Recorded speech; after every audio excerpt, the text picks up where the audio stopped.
রমজানের সর্বশেষ আমল কি ভাই? শেষ আমল, মানে এরপর আর কোনো আমল নাই। কি সেটা? রমজান মাসে অনেকগুলো আমল আছে না, আমরা তারাবি পড়ি, সাহরি খাই, রোজা রাখি, অনেক কিছুই করি। শেষ আমল কোনটা, যেটা দিয়ে এন্ডিং, আর কোনো আমল নাই? সেটা হলো, সবাই জানি কিন্তু হয়তো মাথা আনতে পারছি না, সদকায়ে ফিতর দেওয়া, ফিতরা দেওয়া। এটা হলো রমজানের শেষ আমল। এটা দিয়ে রমজান মাসকে আমরা বিদায় দিই।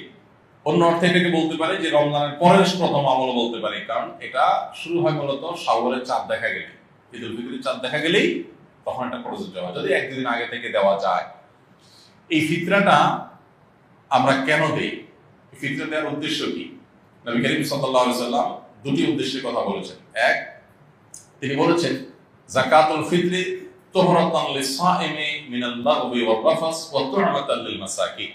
প্রথম কারণ হলো, তিনি বলেছেন যে এটা হলো রোজাদার ব্যক্তি সারা মাস জুড়ে যে সিয়াম সাধনা করেছে, ইবাদত বন্দেগী করেছে, যে মেহনত মুজাহাদা করেছে, এই সারা মাস জুড়ে ইবাদত বন্দেগী করার ফলে তার মধ্যে অনেক অর্জন যেমন হয়েছে, আবার অনেক ত্রুটিও ছিল। রোজাটা রাখতে গিয়ে সে কখনো অনর্থক কথা বলে ফেলেছে, রোজা রেখে অনর্থক বেহুদা কথা বললে রোজা প্রাণ আপনার ক্ষতিগ্রস্ত হয়, রোজা নষ্ট হয়, রোজার রূহ থাকে না, রোজার মান কমে যায়, কোয়ালিটিতে ঘাটতি হয়।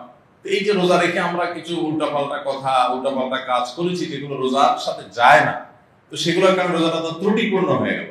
এই ফিতরা দেওয়ার কারণে সেটা রিফাইন্ড হয়ে যায়, সেটা ফ্রেশ হয়ে যায়, সেটা আল্লাহ তাআলা পরিচ্ছন্ন করে গ্রহণ করে। এই জন্য রোজার পুরা মাস, রমজানের পুরা মাস এবং সিয়ামের ভুল ত্রুটিগুলোকে ফ্রেশ করে সেটাকে আল্লাহর কাছে কবুলযোগ্য করে দেয় হলো ফিতরা। খুব বড় একটা বিষয়। আর দ্বিতীয় উদ্দেশ্য হলো ওয়াতু'মাতাল লিল মাসাকিন, গরিব দুঃখীদের মধ্যে খাদ্য দান কর্মসূচি অংশ হিসেবে ফিতরা আল্লাহ তাআলা দিয়েছেন। অর্থাৎ ইসলাম চায় যে ঈদের দিনটাতে অন্তত প্রত্যেক অভাবী মানুষের বাসায় খাবার থাকুক, কেউ যেন খাবারের কষ্টে না থাকে। এই জন্য ফিতরা আমাদেরকে পৌঁছাতে হয়। কখন পৌঁছাতে হয়? সেটা ঈদের চাঁদ দেখা যাওয়ার আগে থেকে।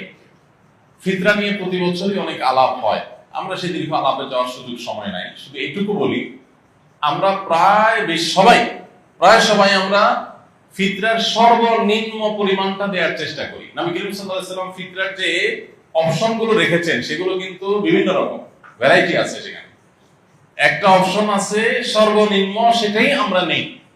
এবং প্রতি বছর আমরা খোঁজ করি যে ফিতরা এই বছর কয় টাকা ধার্য হয়েছে, 115 টাকা, তো দিয়ে দিলাম, বেঁচে গেলাম।